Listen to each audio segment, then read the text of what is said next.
What's up guys, welcome back to my channel. Today I have a 1-year update, a wear and tear video, a was it worth it video on the Louis Vuitton Alma BB directly from the store, and I bought this bag in Paris. I went ahead and got it hot stamped, and I used this bag pretty much every single day for an entire year. And I just want to talk about the wear and tear, how it's held up, was it worth the price? Because so if you want to see me talk about the Alma BB, and this might help you if you're looking into buying the bag, because I watched a lot of these before I actually bought this bag, and there's not a lot on the Alma BB. So if you want to see me talk about the wear and tear and the 1-year update, then keep on watching.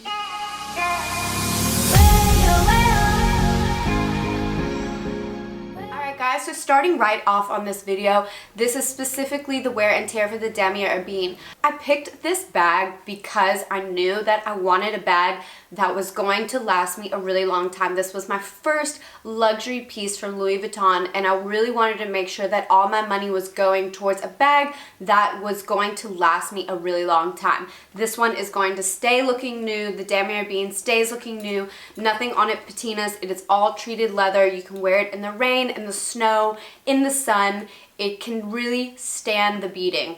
So with that being said, I know it has a lot of hardware. So if you look, it's got the 2 gold zippers here, it's got the gold clasps here and the gold zipper, and it also comes with a lock, which I don't keep on the bag. I'll talk about that just now, but I found that the lock was hard to maneuver the zippers with the lock on, so I actually just keep the lock in the dust bag. In terms of the wear and tear, I will say that this has definitely softened up. When I first got it, it used to swing out like a big hoop, and it was just really obnoxious and wasn't malleable like it is now. This has definitely softened up, which I prefer because, like I said, it would just literally just stick out just like this on all the tables or any surfaces that I'd put my bag down on. In terms of scratches, on the bottom of this bag, there are 4 little feet, which really helps with the scratching. I don't know if you can tell, but if I put it up against the light, there are a few hairline scratches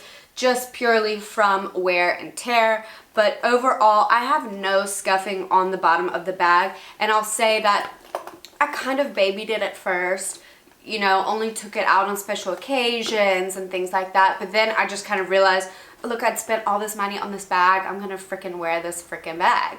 So I ended up wearing this everywhere, and I took this bag with me recently traveling overseas in Europe, and then I wore it for the rest of the time while I was in Paris, using this bag as well. So this has been through the gauntlet. On the side here where this is the back side of the bag, I like to wear it with my little initial facing out.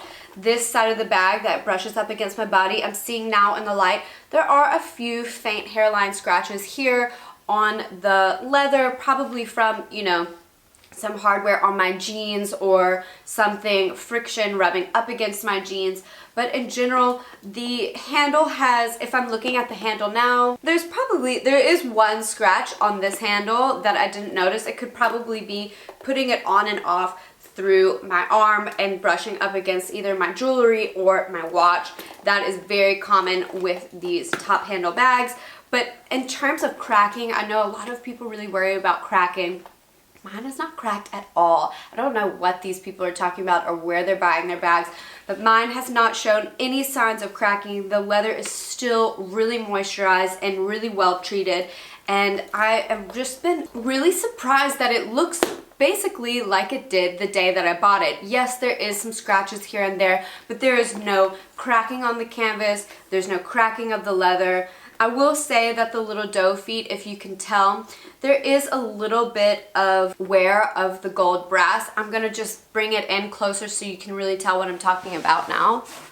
Okay, so I've zoomed in a little bit so you can see.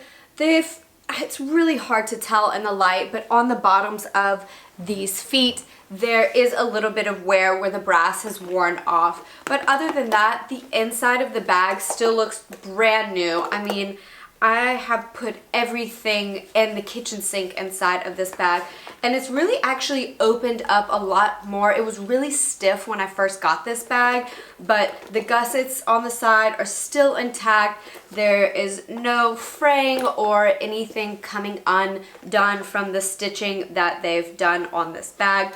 But I will say that this definitely gets bigger as you use it. So you can see here that it starts to buckle on the sides a little bit.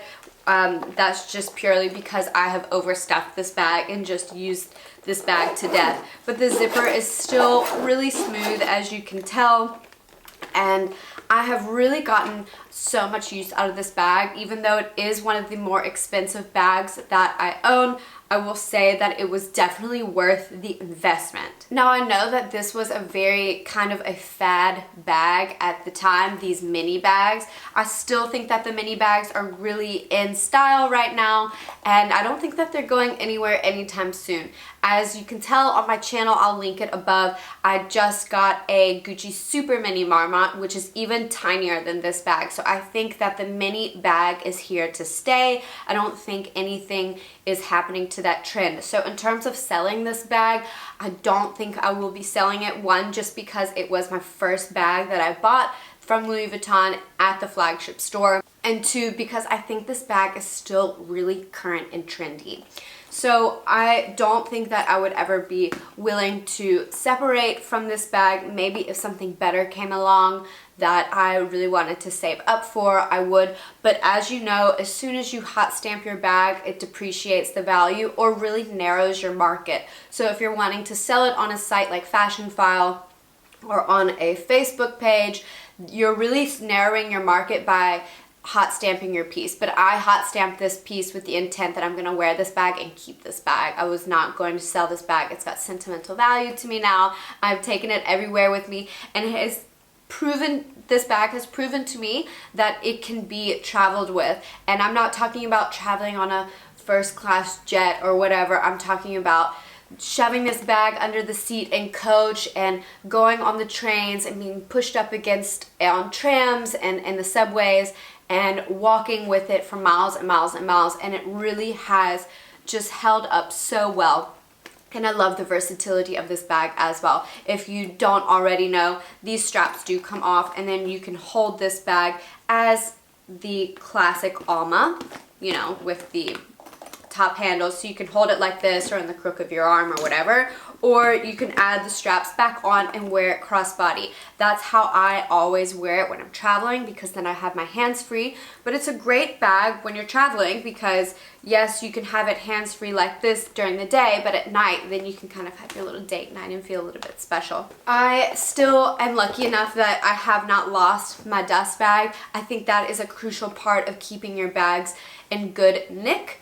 If you are one that loses things like this, you can buy these, I know, on eBay, or just find an old shoe bag that will probably do just as well. But usually I try to keep all the pieces together when I'm using the bag, or leave them home in my closet where I know that they're safe and they're not going to get lost. But in terms of when you're not using your bag, I highly, highly recommend using your dust bag, because it protects it not only from the dust, but being pushed and shoved around in your wardrobe against other stuff. If you're curious about what fits inside of this bag is very similar size to the Gucci Soho Disco, and I have done a little bit of a comparison on those on my What's in My Gucci Soho Disco, and I also have a what's in my bag video of this bag. It's a little bit old, but if you want to see an updated version of it, please let me know in the comments down below, and I will make sure to do that video for you, because this bag is small but mighty. It fits so much stuff, and it is really, really so worth it. In terms of the red,